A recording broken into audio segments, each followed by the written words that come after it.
193 world leaders, each with just 15 minutes. At least that's the UN guideline for how long a leader has at the famous podium.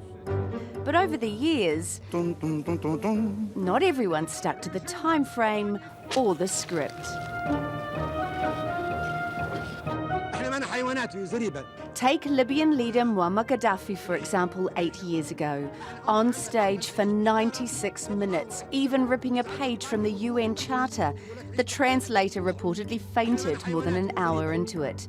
But if you think that was long, Cuban President Fidel Castro back in 1960, well, he spoke for 4.5 hours. For others, it was less about the length of the speech and more about getting attention.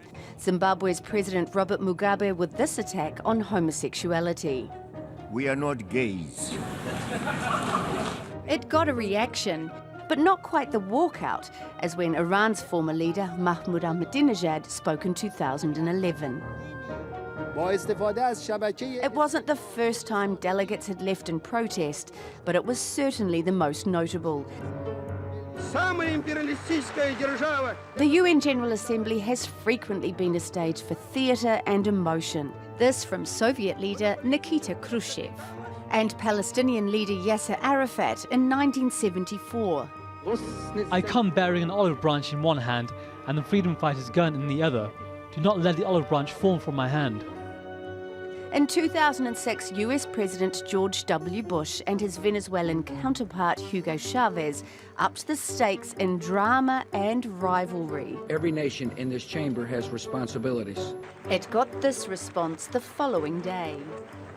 Yesterday, the devil came here. Right here. And it smells of sulfur still today.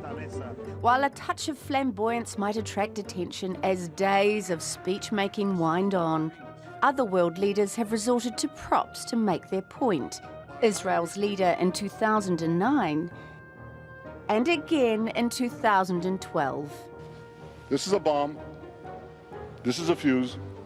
And on a final note, proof that world leaders are only human.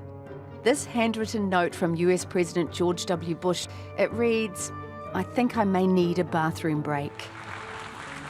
Understandable given the speeches and sideline meetings go on for days.